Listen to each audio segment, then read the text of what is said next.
certain players within the industry are definitely realizing that the sooner they start looking after their teams and upskilling themselves to be able to do so and creating a healthier and more sustainable culture, the more likely they are to retain those individuals, and thus the recruitment crisis will hopefully start to dampen. Hello and welcome to The Recipe, a podcast about the new generation of restaurants and the people behind them.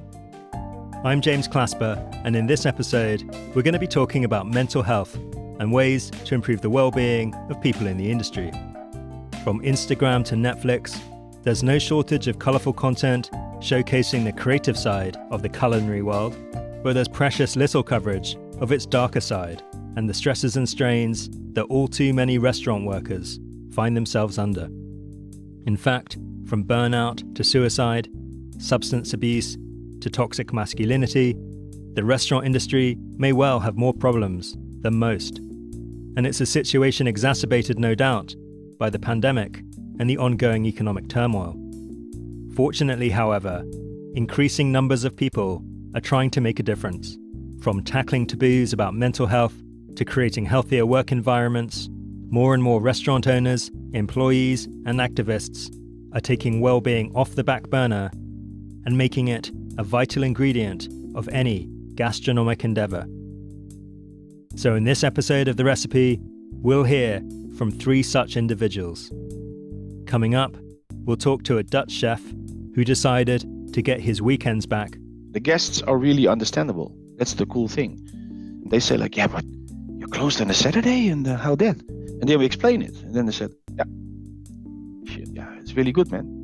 And we'll meet the founder of a social enterprise launched with the sole purpose of challenging the stigma around mental health within the hospitality industry. It's not good enough to simply put a plaster over the wound and say, well, I hope that festering wound gets better, because it won't. But first, we're going to hear from a British chef who's made well-being a priority at his Copenhagen restaurant. Alan Bates worked at Tom Kerridge's award-winning restaurant, The Hand and Flowers, before enjoying stints at the Fat Duck, El Cella de Can Roca, and Henne Kikkebu Crow. In the summer of 2021, he launched Connection by Alan Bates, which he describes as Copenhagen's smallest gourmet restaurant. Indeed, from their tiny open kitchen, Alan and his team serve an ever-changing 9-course menu to 14 guests seated around 2 large tables. Take it from me, it's a delightful spot. But forget trying to go at the weekend, because Connection is only open Tuesday through Friday. I met up with Alan recently and asked him to explain why, and why his team's well-being matters so much. My partner, Natalie, she doesn't work at the weekends. So kind of the deal going into this, like not officially, but was, Monday to Friday, she works a lot. So Monday to Friday, I can work a lot. But I need to be home and I need to be present at the weekends. And I need to have like a normal life outside of this restaurant. And, so making the decision from the beginning not to open on the weekend, that was just the way that it was going to be. And we just had to figure out how to make the business kind of work around that. And, in the beginning, Tuesdays were quite slow. But I mean, now we've reached a point where this month, Tuesday and Friday are our 2 busiest days. If you want to eat in a restaurant, you will eat within the options that you're given. So we give like very limited options. It's Tuesday to Friday, and we seat people between 6 and 7.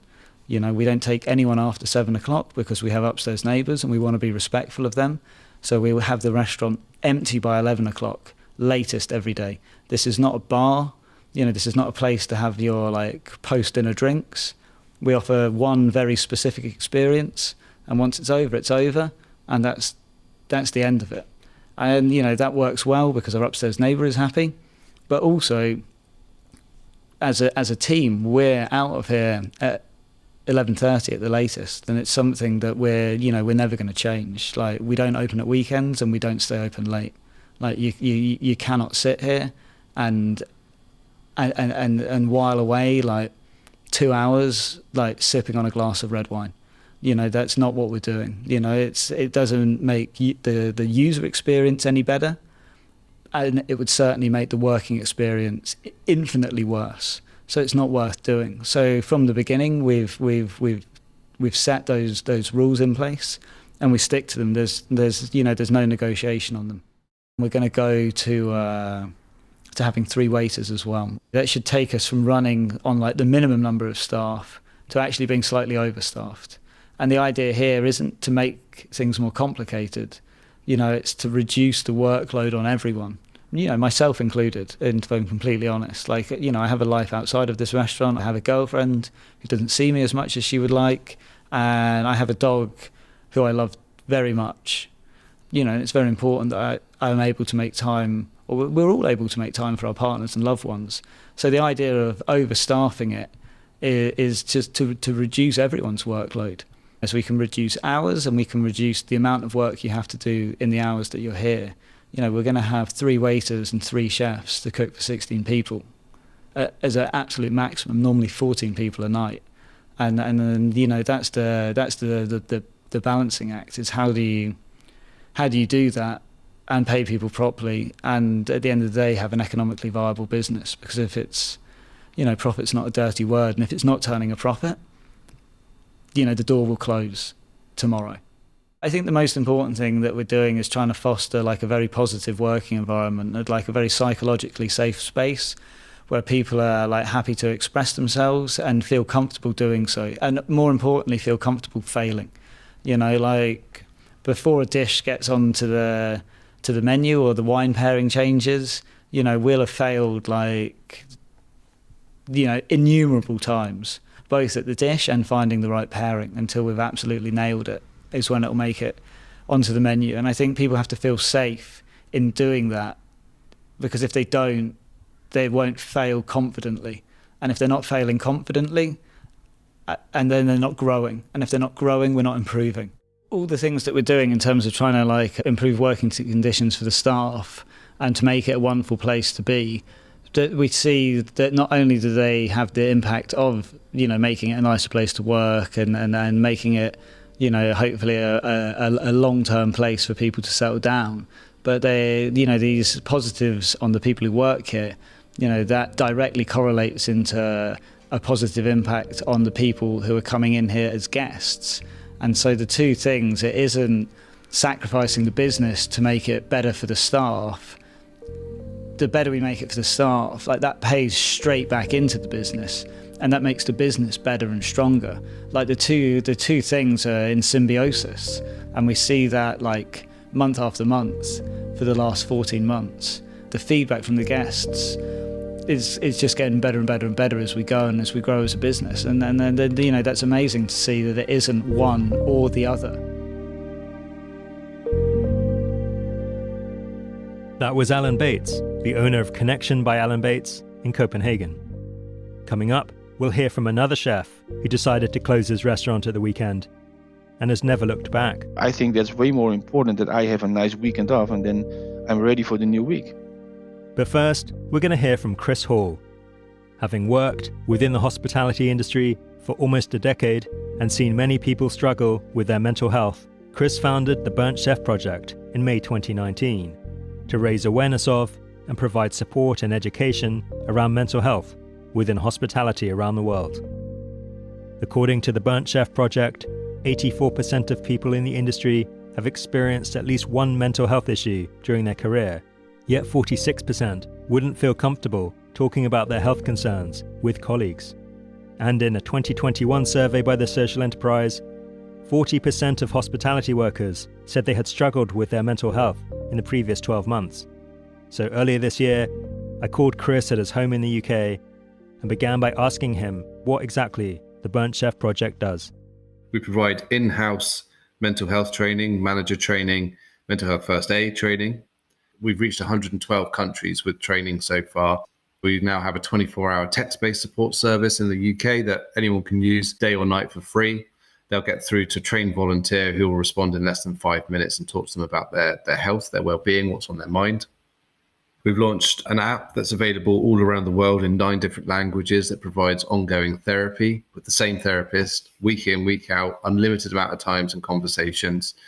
And so the Burnt Chef Project has become a market leader in focusing on creating a sustainable hospitality industry by looking after the people. And we provide all the tools and services that you need in order to be able to look after your greatest asset, the human beings that work within your business. So Kris, tell me, what would you say is your biggest challenge then in terms of making a breakthrough in how we talk about mental health and well-being in the restaurant industry? Is it the dominant kitchen culture or the stigma around talking about mental health, or a combination of things? Yeah, stigma plays a big part, a huge part. It is entrenched within our society, both from a male and female perspective. And so, yes, we have to fight through that first and foremost. That is then exacerbated by the fact that the Escoffier system, certainly back of house, is a military-based system that doesn't necessarily promote individuality or any sign of weakness. And even in the real good cultured kitchens, whereby that's not used as a damaging tool, you've then got that you're all in it together mentality, you know. And that's one of the great things about hospitality. If something happens, you get in and you help someone out. But in the same way, if you're sick, you can't take time off because you don't want to be that weak link then again. So you've got this just self-fulfilling prophecy of, you know, high levels of stress, long hours, no mitigation of stress at all within the workplace. Then you've got the high turnover of staff. And within hospitality, turnover rates are anywhere between sort of 100 to 135%. And so we're just firing through human beings at this moment in time, which is then exacerbating the fact that if I come to you as a manager and say, I'm not feeling quite well today, I think I might be experiencing depression. As a young 20-year-old manager, I'm going to go, well, I don't know what to say about this. So look, you'll be fine. Just crack on. You'll get a day off in 8 days. You'll be all right. Don't worry about it. So there's that. And that's why the educational element is important as well. Plus, also, there isn't much data available for this particular subject matter. And so we're really, you know, keen on ensuring that we're working with businesses and creating strong case studies to say, look, if we provide you with the support, the training, the awareness, everything that we can do, then your team will be happier, they'll stay for longer, and also they'll be more effective within the workplace, whether that's helping someone who's got an underlying mental health issue and needs a reasonable adjustment within the workplace, or whether that's better leadership skills. But most importantly, as a business owner, it means that you're more financially viable longer term because you're not paying hundreds of pounds in marketing costs to get hold of your next recruit with a potentially damaged brand from high turnover. It's interesting that there's a financial benefit there, because I imagine there are plenty of restaurant owners for whom that's going to be the kicker. But in any case, given the parlous state that so many restaurants are still in, are you seeing more awareness of the importance of well-being, employee well-being, and the benefits of changing the workplace and the culture of the kitchen? Certain players within the industry are definitely realizing that the sooner they start looking after their teams and upskilling themselves to be able to do so and creating a healthier and more sustainable culture, the more likely they are to retain those individuals, and thus the recruitment crisis will hopefully start to dampen. We've got some fantastic partners that we work with now who we're running out training with, but we're also building accreditation and a framework piece for them as well, so that we can say, look, this is how you build a psychologically safe workplace. This is how you value and look after your people. This is how you look after their physical, mental, financial health with them to make them feel that they are part of something, that they're heard and that they're seen. So, you know, that's very much a longer term strategy. But those businesses who are working with us now on that will be at a stage whereby in 2-3 years' time, their internal teams will do the recruiting for them, because they'll be like, I've just done a 45-hour week for the last 6 weeks in a row. And my manager, when I said to him, I'm not feeling well, said, how can we help you? What can we do for you within the workplace to make this a better and more sustainable for you? But then there are also a lot of businesses out there who are going, do you know what?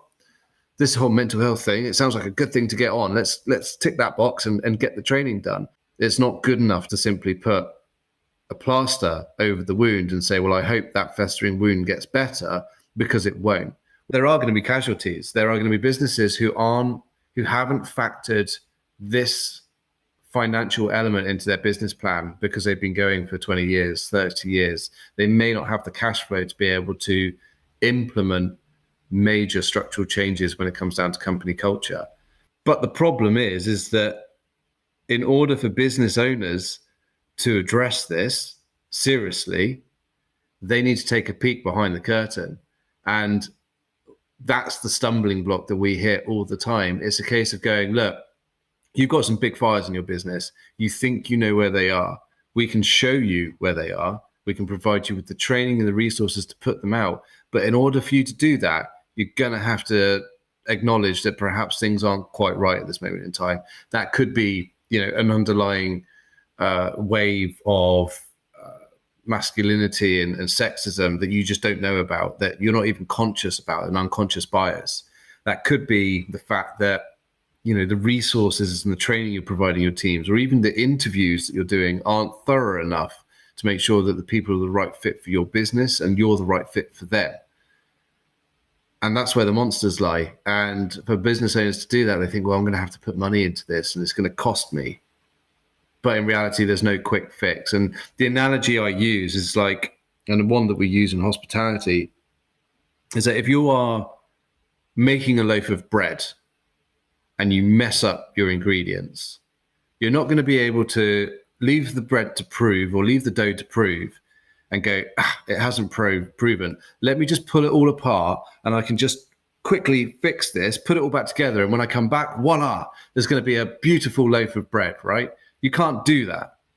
You have to start again from scratch and you have to rewrite the rule book. You have to go, right, let's make sure that all of the different ingredients are measured out correctly. They're put in the right order, that the environment is conducive to letting that bread rise.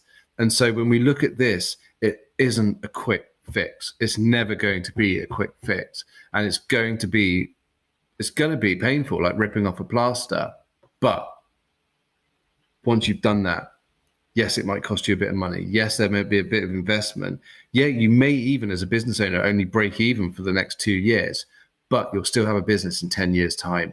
And it will be more profitable than it is currently. Tell me then, Kris, how optimistic are you of bringing about real change? It's a good question. I wouldn't do what I do if I didn't think there was any hope of changing it. And I have flashbacks to when a friend of mine, a chef who'd been in the game for 20 years, I told him about what I wanted to do. And he said to me, "You're an idiot." He said, "You can't change anything." He says, "It is the way it is." And I often joke, that's what the Burn Chef project should have been called. That's just the way it is, right? Just leave it alone. Save yourself. It's broken. It's fucked. Don't worry about it. And if I'd listened to him and went, oh yeah, do you know what? Someone else might do this later on, we wouldn't have got to the stage where we are. We wouldn't have supported thousands of individuals. We wouldn't have saved lives. And without over dramatizing it, we have saved lives. We wouldn't have been able to be at a forefront to be able to create a conversation that provides business owners with the tools to change. But last week I felt pessimistic. I was like, oh God, is this really doing anything? But then you'll get a message through from someone saying, I've just used your service and it's really helped me. Or you'll have one of our partners come to us and say, well, we just managed to increase our well-being score and reduce our turnover rates by X%. And so it's times like that that just keep me fueled enough to be able to move forward and go, do you know what? We are on the right track. And the more people that we've got pushing on this, the more businesses that go through these processes and start holding their hands up and go, do you know what? Yes, we had a culture of bullying. Yes, we have not been exactly the right business that's conducive to well-being and has a good, strong culture in it where people want to stay. The sooner then people can learn from those mistakes and adapt and become better.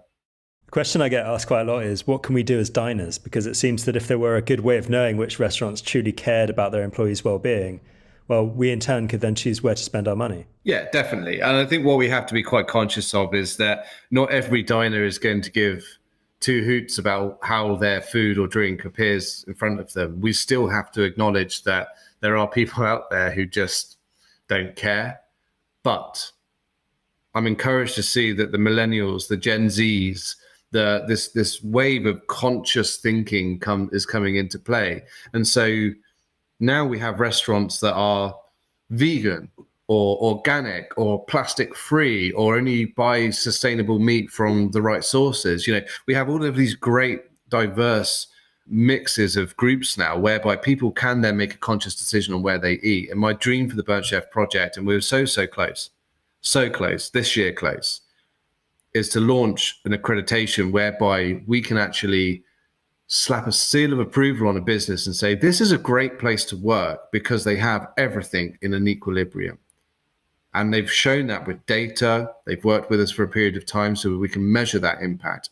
And so that now when, you go out to dine, you can go, I'm going to eat here. I'm going to eat at Jack's restaurant because I know, seeing that logo, that the people who serve me have had time off, that they're happy, that they are working in an environment that values their contribution and that is conducive to good well-being. And so I do feel that there's going to be an element whereby people then can make a conscious decision. It's going to carry further weight by the fact that a lot of people since COVID have had an experience with poor mental health.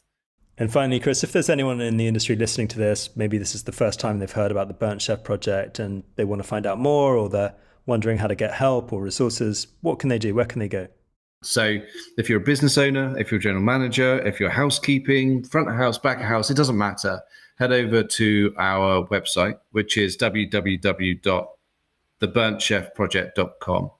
And on there, you'll find very easy to navigate resources, whether that's access to our free online training, whether you want to book some training in person, or if you're struggling currently, you can contact the Burnt Chef Support Service in the UK.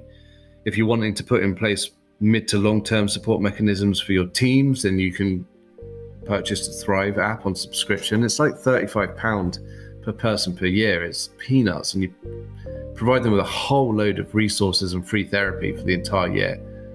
Easily accessed, no waiting list, no calls. There's a lot of information and things that you can find online. So head over to us or have a conversation. Always good to pick up the phone and talk. Just contact us and we can have a chat and find out exactly what you need and how we're best able to help you. That was Kris Hall, the founder of the Burnt Chef Project. Now, a little earlier, we heard from Alan Bates, the chef owner of Restaurant Connection by Alan Bates, who decided from day one that it wouldn't be open at the weekend. And it turns out that may well be part of a growing trend. Other restaurants that now close at the weekends include 2 of the world's top 50 restaurants, Tintelen in Stockholm and Jordnær just outside Copenhagen. Meanwhile, increasing numbers of restaurants such as Ellsworth in Paris and Edenbane Lodge in Scotland are switching to 4-day weeks.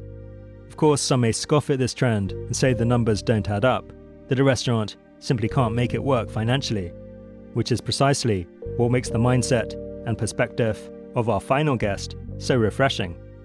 Dennis van Tintelen is the chef owner of La Machica, which he describes as an intimate living room restaurant with an ever-changing menu inspired by his long experience working in Michelin-starred restaurants around Europe. Located on the Costa del Sol, La Machica was, like most restaurants, initially open at the weekend, with Sunday and Monday offering a brief respite from the grind. Then COVID hit, the restaurant closed, and, as Dennis explains, he and his girlfriend Kiki, who's a co-owner, had something of an epiphany. There's a lot of mistakes when people start a restaurant as a couple, I think, and they are gonna work, and they're gonna have to live both from it. Luckily, Kiki has still a job. That means Monday morning starting, Friday afternoon finish, and just a normal 5 days job. And then in the night, she worked in the restaurant. So after 3 o'clock or 4 o'clock, she raced to the restaurant, did service, went home. And at one point, that is just too much. That train hits you so many times, and especially in the beginning, it's fine because you're setting things up. But you want to be motivated, you want to be rested. So Kiki said, you know what, I don't want to do this anymore. I said, no, well, then we sell it. That's the first thing you think about, then we sell it. But that's too easy. You're starting out, you survived Corona. You're still trying to get over that, but at least you're positive enough to do it. So I said, okay, what would it take for you to continue? Well, it would be nice if we could be the weekends off together, but I can also then do my own thing, go diving, horseback riding, or book with the dog, or just having a weekend like normal people. I said, well, then we do that. And we made the agreement that if it doesn't work, we can always open that Saturday again. We just said this is our winter opening hours. That's how we started up. And now we're thinking like, it's actually quite nice. And a lot of people ask us, so you're going to be open on Saturday in the high season? I said, no. Then they say, why not? You're losing money. I said, well, that's your opinion. If I'm losing money, maybe not. But I always think like, who are you to judge if I lose money? It should not be your problem. But there comes the point. When is it only about money? I can't speak for all other people. I can't speak for other restaurateurs, but I don't have an investor, or we don't have an investor. We do everything by ourselves. Now we're doing okay, but what is the level that you want to be? How much money do you want to make before you're satisfied? How much hours you want to put in, and how much time you have to tell yourself, I'm going to sell it because I can't do this anymore. What is the trigger then? What is the fun in that? So if you need that money because your investors are knocking on the door, that's a huge burden on your shoulders. But even with that, I think you can make more money with healthy people, or people who want to go for it, and maybe even less people because you're trimming down your opening hours, your opening days, and still get even a better product, because everyone is just, they have a life, they have a family, they have maybe kids or grandparents they don't see a lot, or their parents live a little bit further away, so they can travel now. So money, yeah, of course, every day you lose money. But why do you want to work 7 days a week? You're not off. You can never spend that money private. You can never have fun. So I think that's way more important, that I have a nice weekend off and then I'm ready for the new week. And then I look back into my past and I thought like, okay, I gave up so many things. There was always an excuse. No, I have to work. I have to work. And so where other people having fun in the weekends, we had to work. So I thought like, you know what? Now we're going to close the weekend. The first weekend we were off, like, fuck man, we're cheating, We needed to get used to that we were off on the Saturday, Sunday. It took really some time. Now we just have 2 days. And that's perfect. Kiki goes to the gym on the Saturdays, and we go for lunch somewhere, or we go to a market, or we go to a farmer's market. It's always 9 out of 10 times what we do is still related to the restaurant business. We taste some wines, we go to a winery, we do this, but it's now more fun. It is not because you have to put it all in one day, and it also gives you way more breathing space. You can feel it in your body.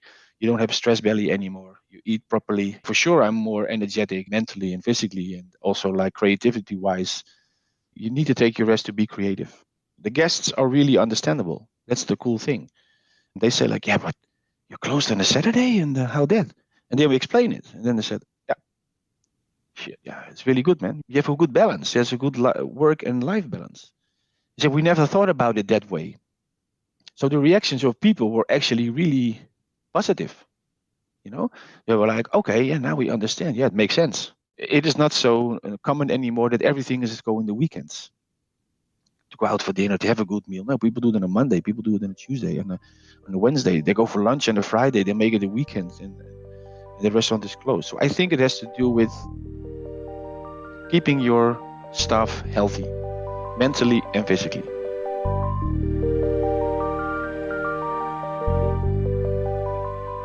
That was Dennis van Tintelen, the chef owner of La Machica in Spain, making a powerful case for rethinking the priorities of a restaurant. And that brings us not only to the end of the episode, but to this season of The Recipe. I thoroughly hope you've enjoyed it, and remember, if you haven't listened to the entire season yet, be sure to go back and check out previous episodes, as there are some real crackers, from Matt Orlando on the social responsibility that restaurants have, to Douglas McMaster on the problem with waste, to Magnus Nielsen on the Mad Academy's mission to change the world of hospitality. As ever, of course, you can find additional information about all the guests in this episode over on our website, superbexperience.com. I've been your host, James Clasper. Many thanks for listening. Take care.